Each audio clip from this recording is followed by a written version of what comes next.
नमस्कार मित्रों, राधे राधे। आज की हमारी कहानी में भगवान को प्राप्त करने का उपाय बताया गया है कि कैसे किस माध्यम से भगवान की प्राप्ति की जा सकती है।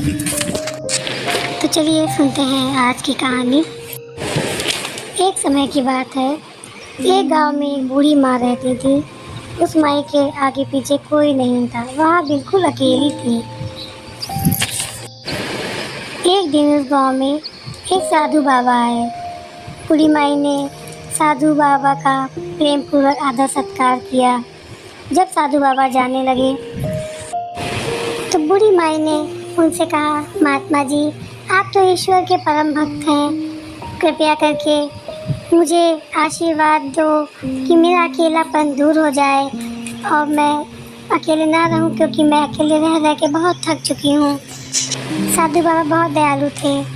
उन्होंने मुस्कुराते हुए अपनी झोली से एक बाल गोपाल की मूर्ति निकाली और बुढ़िया को देते हुए कहा, ये लो अपना बालक, और इस बालक का ध्यान अपने बच्चे की तरह प्रेम पूर्वक रखना। बुढ़िया माई बड़े लाड़ प्यार से गोपाल जी का लालन पालन करने लगी। एक दिन उस गांव के कुछ शरारती बच्चों ने देखा कि बुढ़िया माई मूर्ति को अपने बच्चे की तरह लाड प्यार कर रही हैं। नटकर बच्चों को माई से हंसी मजाक करने की सूझी तो उन्होंने माई से कहा, अरे मैया सुन, आज गांव में जंगल से एक भेड़िया आया है।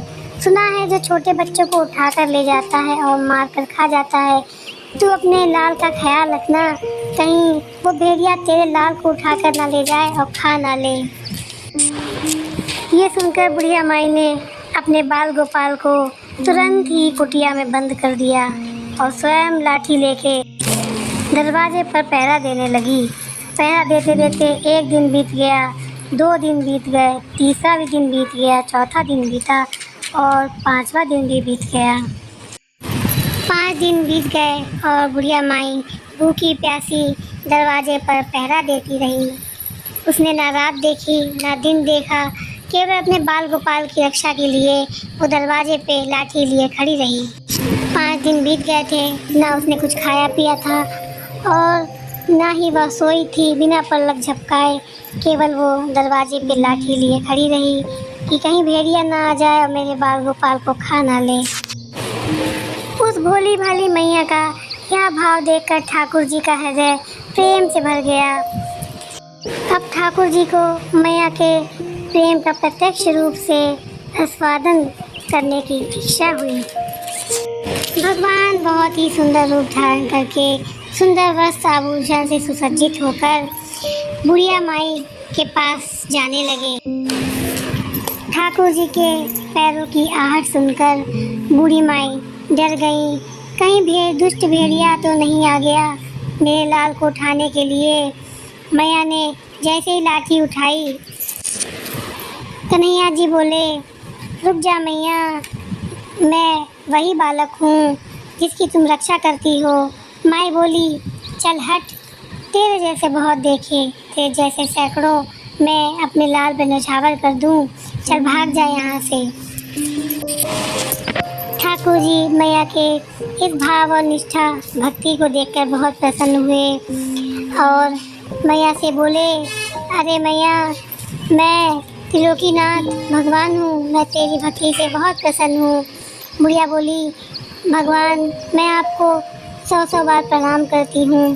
कृपा करके मुझे वरदान दीजिए कि मेरे प्राण प्यारे लाल को भेड़िया उठाकर ना ले जाए।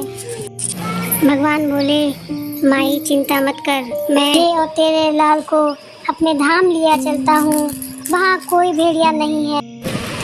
और इस तरह बूढ़ी माई की भक्ति को देखकर कन्हैया जी बहुत प्रसन्न हुए और उन्हें अपने साथ लेकर अपने धाम को चल दिए। तो मित्रों, आपने देखा कि बूढ़ी माई निस्वार्थ भाव से अपने बाल गोपाल की सेवा कर रही थी। उसको नहीं पता था कि ये स्वयं भगवान है, वो बस उस मूर्ति की अपने बच्चे की तरह सेवा कर रही थी। इसी तरह से भगवान जो हैं वो भक्त के भाव से प्रेम करते हैं। भगवान से कभी कुछ मांगना नहीं चाहिए, क्योंकि उनको पता होता है कि उनके भक्त के लिए क्या अच्छा है, क्या बुरा है। अगर आपको ये कहानी अच्छी लगी हो तो वीडियो को लाइक करिए, चैनल को सब्सक्राइब करिए।